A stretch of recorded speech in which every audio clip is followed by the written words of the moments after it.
up, guys? Back again. Got the second YouTube video, and if you guys haven't watched the first one, make sure you guys do. In that YouTube vlog, basically I covered that I was going to have some different segments on my channel that were a little bit more business centric, and one of those segments are going to be called Consumed. And Consumed is essentially going to be my take on news that's going on in consumer products. It's going to be able to give myself a chance to kind of deep dive a little bit more into them and then give some kind of digestible information to my followers. So one of the articles or headlines that I read last week on, I believe, Adweek was about a new New York City gym opening up called Performix House.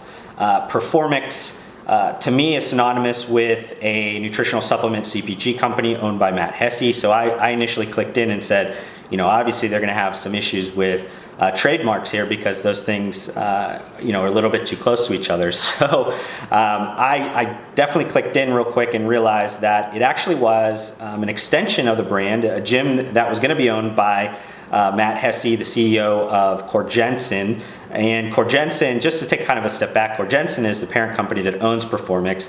Corjensen is a CPG portfolio company that does nutritional supplements right now, and essentially they own a few different brands, one called Ab Cuts, another one called Orb Vitamins, then there's a GNC franchise brand, I believe, called Advanced Nutrition Systems, and then Performix, which is the one that I'm talking about here. And essentially, Performix House is going to be, like I said, in New York City, and it's going to be a high-end kind of like Equinox.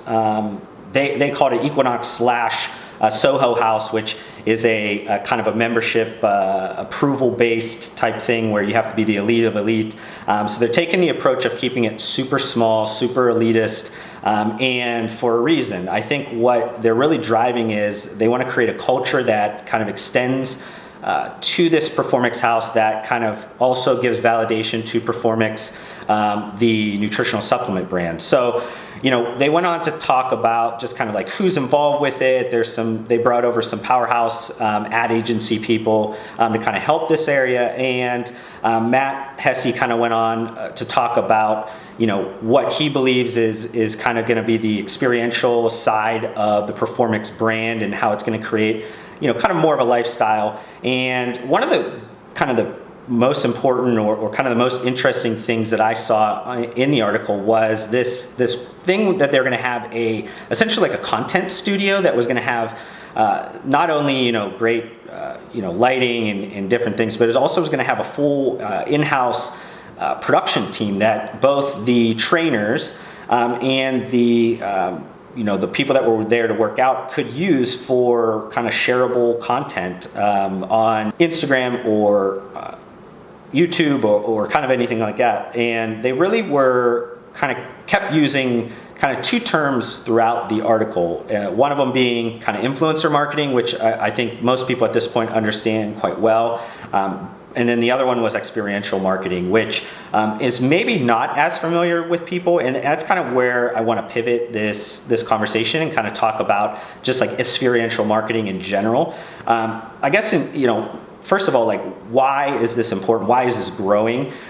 You know, I think where, you know, digital kind of fails is when you want to have like a rich one-to-one conversation with the brand, it's very hard to do that over the internet. And I think a lot of people are now kind of getting, you know, flushed with different messaging or different ads, you know, throughout the day, and they're kind of creating this, you know, noise, or they're kind of wanting to turn off a lot of that and kind of really get deeper into conversations with particular brands that they believe are going to be kind of closely connected to them. And experiential marketing gives people that opportunity. In terms of what most people think of experiential marketing, it's usually like pop-up shops or some kind of like, you know, retail experience or something maybe at a trade show or kind of at an event like a South by Southwest where they have kind of you know, they put on marketing type of takeovers at bars or anything like that. But you know, what it essentially is and why it's kind of growing and it's important is what I was kind of talking about earlier, is how,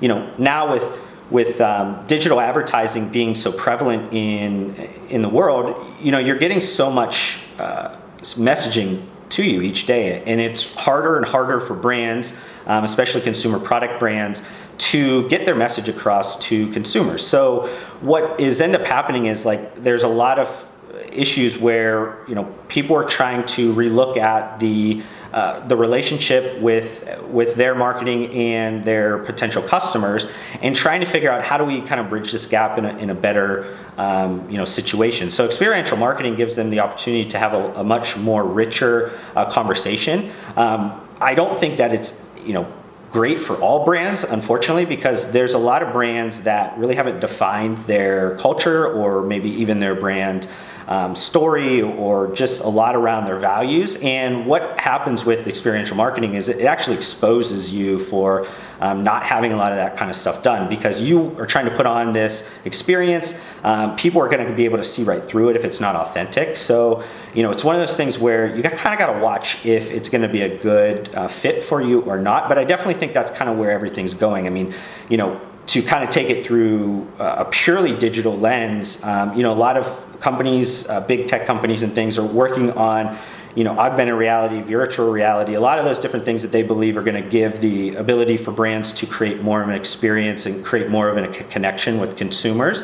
But obviously first adopters are going to get the best bang for their buck on those, but eventually those things are also going to become extremely noisy, and we're going to go back to something, again, maybe it's analog like what you're seeing with the experiential marketing now, but you're just not exactly sure. But the Performix House in general, I thought was an interesting take from a nutritional supplement CPG company, because it's an extension. It's obviously a natural extension of your brand, being that athletics, all that kind of stuff is extremely important to represent, and you really, especially if you're trying to be more of a lifestyle or connect with consumers that are what I would consider like non-bodybuilders, you need to have engaging content. You need to have engaging influencers. You need to have a lot of different things that are going to separate you from everybody else kind of trying to say the same things the same way.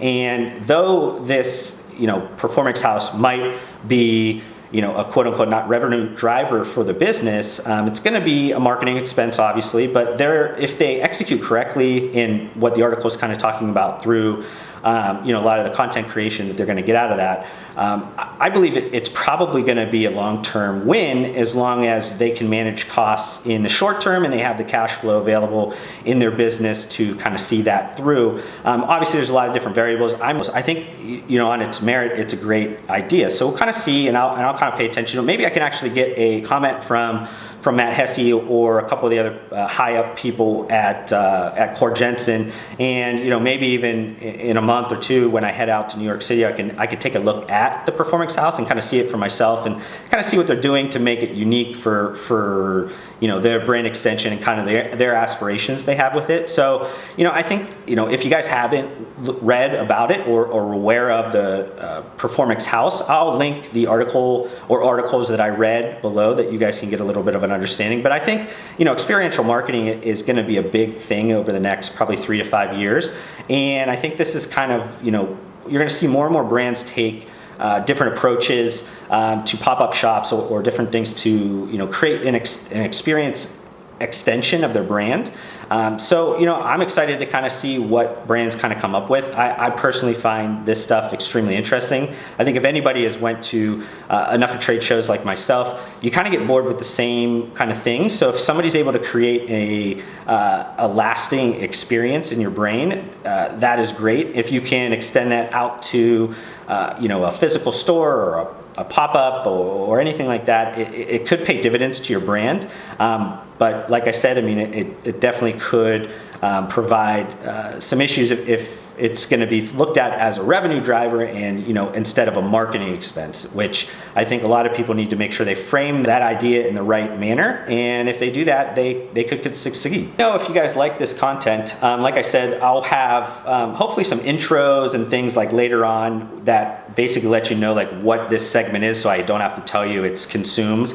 But if you guys like this style of content, comment below, let me know what you liked, what you didn't like, what you want to change, all that kind of stuff, and I can kind of improve this as we go. But like I said, I mean, I want to make sure that we have a varied amount of content, and this is kind of the first digital TV segment that I'm going to be covering on my YouTube channel. So hopefully you guys stick around. Make sure you guys give this a thumbs up, and you guys also hit the subscribe button. I'm super new to this. this, so any, even 1 or 2 people I get excited about. So make sure you guys do those, and hopefully I'll see you guys on the next one.